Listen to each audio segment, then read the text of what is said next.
Welcome to यामिनीज पाठशाला। आप सभी का यामिनी की पाठशाला में स्वागत है। आज हम डिस्कस करेंगे बस्ती कर्म के बारे में कि बस्ती क्या होती है, बस्ती की परिभाषा क्या होती है, बस्ती का उपयोग किस रोग में किया जाता है तथा किस दोष के निवारण के लिए बस्ती का प्रयोग किया जाता है। तो इन सब के बारे में आज हम इस वीडियो में डिस्कस करेंगे। तो शुरू करते हैं आज की क्लास बस्ती कर्म का परिचय। अगर हम इसका सामान्य परिचय की बात करें तो सर्वप्रथम बस्ती का जो प्रयोग किया जाता है वो वात के लिए किया जाता है, यानी कि वात दोष से जितनी भी आपको व्याधियां उत्पन्न होती है, आपके शरीर में वात दूषित होती है, तो ऐसी जो भी रोग उत्पन्न होंगे उन सब के लिए बस्ती का प्रयोग किया जाता है।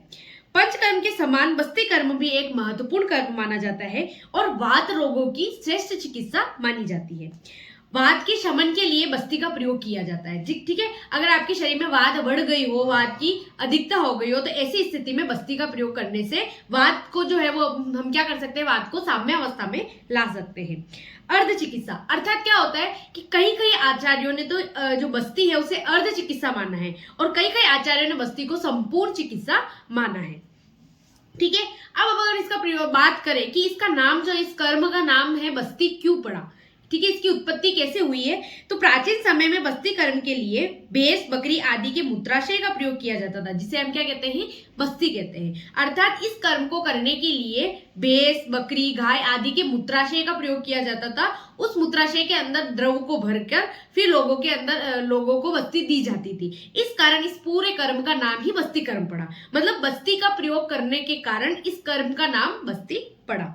ठीक है, आगे आती है इसकी निरुक्ति। निरुक्ति यानी कि क्या होता है कि बस्ती शब्द जो है वो बस धातु से बना है, जिसका क्या अर्थ क्या होता है, निवास करना।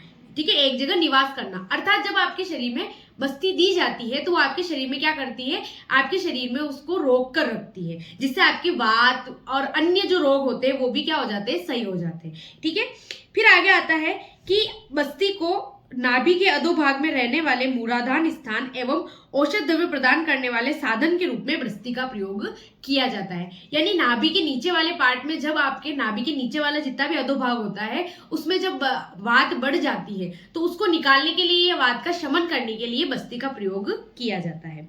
अगर हम बस्ती की परिभाषा की बात करें तो नाभि प्रदेशम कटि पार्श्व कुक्षी गत्वाश्चकृत दोषम चय विलोड्य स्नेहम कार्यम सपुरुषम दोषः सम्यक सुख नेति च स बस्ती। अर्थात इसका अर्थ होता है कि बस्ती क्या करती है, बस्ती आपके नाभि प्रदेश, कटी प्रदेश, पार्श्व प्रदेश, उदर में पहुंचकर वहां पे जो मल होते हैं, वहां पे जो दोष होते हैं और वहां पे जो भी मल या दोष होते हैं उनको क्या करती है, उनको अच्छी तरीके से मथ कर और उन दोष जो होते हैं उसको उत्कृष्ट कराकर उसी के साथ क्या कर देती है, उन मलों को अपने साथ अधो मार्ग से या ऐसा कहे कि गुद मार्ग से बाहर ले आती है। तो इस कर्म को हम क्या कहते हैं, बस्ती कर्म कहते हैं।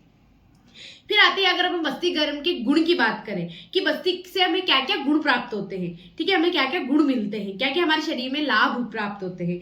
तो बस्ती कर्म से वय का स्थापन होता है, अर्थात आपकी आयु जो होती है वो स्थापित होती है। ठीक है, उस तरीके से अग्निवर्धक, अर्थात बस्ती से क्या होती है, आपकी अग्नि जो होती है वो बढ़ती है। अगर किसी को अग्नि मारने की दिक्कत है तो उसकी बस्ती से क्या होगी, अग्नि बढ़ती है। बलवर्धक, अर्थात आपको बल भी मिलता है, क्योंकि बस्ती जो होती है वो कई प्रकार की होती है। कई बस्तियों में तो ऐसा होता है कि उसका प्रत्यागमन होता है, अपन आगे पढ़ेंगे कि प्रत्यागमन क्या होता है। तो कई बस्तियों में तो ऐसा होता है कि उसका प्रत्यागमन होता है और कई बस्तियां ऐसी होती है जो अपने पूरे शरीर में क्या हो जाती है, एब्जॉर्ब हो जाती है। वहीं वो क्या हो जाती है, पूरे शरीर को तर्पण औषधि या तर्पण की तरह कार्य करती है। तो बस्ती क्या करती है, आपके बल का भी वर्धन करती है, मेधा शक्ति को बढ़ाती है, आपकी सोचने की जो शक्ति होती है उस शक्ति को बढ़ाती है।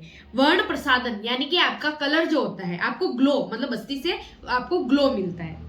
स्वर प्रसादक, अर्थात आपको बोलने में आपको एक तरीके से अच्छे बोलने लग जाते हो। ठीक है, तो स्वर का प्रसादन करती है। बाल, वृद्ध और युवा सबके लिए हितकारी होती है। इसे बालक को भी दिया जा सकता है, युवाओं को भी दिया जा सकता है और आपके वृद्ध व्यक्ति जो होते हैं उनको भी बस्ती दी जा सकती है। सभी मल व दोषों का शोधन करने वाली होती है। अर्थात क्या होता है कि ये किसके लिए दी जाती है, वात के लिए दी जाती है। और वात क्या होती है, शरीर में किसी भी दर्द का कारण या किसी भी दोष को प्रकोपित करने का कारण या उसको एक तरीके से बढ़ाने का जो कारण है वो मेन कारण है वात।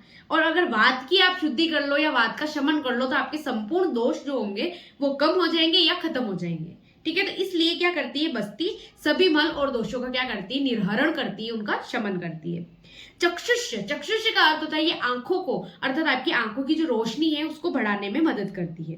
स्थूल का कर्षण करने वाली और कृष व्यक्ति का व्रंगण करने वाली होती है, अर्थात बस्ती दोनों कार्य करती है। अगर कोई मोटा है या कोई व्रंगण है, सॉरी कोई स्थूल व्यक्ति है, तो उसका तो क्या करेगी, कर्षण करेगी, यानी उसको डिटॉक्स करेगी, उसकी चर्बी को घटाएगी, या फिर उसे एक तरीके से उसके शरीर में जितना भी फैट है उसको कम करेगी।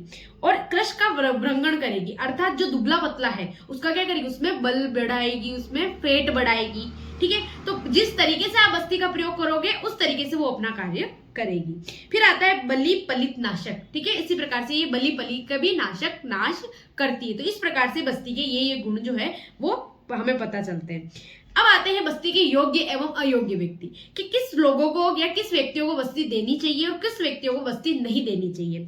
तो अगर हम योग्य की बात करें तो हाथ पांव में जकड़ाहट क्यों होगी, वात के कारण, और वात रोगों में बस्ती दी जाएगी। तो अगर आपके हाथ पांव में जकड़ाहट से उत्पन्न होती है तो उसमें बस्ती दी जाती है। संकोच, आपके शरीर में संकोच उत्पन्न होता है, सब चीजें सिकुड़ जाती है, तो उस समय भी बस्ती दी जाएगी। पंगुता यानी पैरालाइसिस, किसी भी हाथ का, पांव का, किसी या बॉडी पैरालाइसिस है तो ऐसी चीज में भी या ऐसी बीमारी में भी बस्ती दी जाएगी। भग्न यानी आपकी कोई हड्डी टूट गई है तो उस ऐसी रोग में या ऐसी बीमारी में भी बस्ती दी जाती है। विबंध में बस्ती दी जाएगी। कुक्षी रोग यानी जो आपको एब्डोमल जितने भी डिजीज है उसमें भी बस्ती दी जाती है। बंध्यत्व, आपने बंध्यत्व के लिए अपन उत्तर बस्ती जो आगे इसके पार्ट में पढ़ेंगे कि उत्तर बस्ती, तो बंध्यत्व यानी जिस इनफर्टिलिटी जो होती है उसके अंदर भी बस्ती देने से उसको भी खत्म किया जाता है। इंद्रिय दौर्बल्यता, इंद्रिय दौर्बल्यता यानी कि आपकी जो इंद्रिया है, ज्ञानेन्द्रिया या कर्मेंद्रिया, मेन रूप से कर्मेंद्रिया है, उनको भी क्या करती है, दुर्बलता, उनकी दौर्बल्यता के लिए उसको क्या बोलती है, बल प्रदान करने वाली। सॉरी, इंद्रिय दौर्बल्यता यानी जिसकी इंद्रिया सही से काम नहीं करती है, जिनकी इंद्रिया दुर्बल होती है, उनके लिए भी बस्ती का प्रयोग किया जाता है।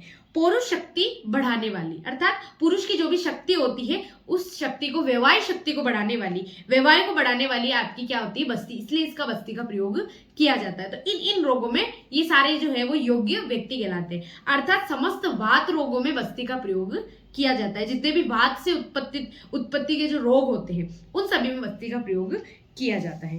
तो इस प्रकार से इस वीडियो में हमने बस्ती के गुण, बस्ती की परिभाषा और बस्ती के सामान्य परिचय के बारे में और बस्ती के योग्य अयोग्य के बारे में पढ़ा।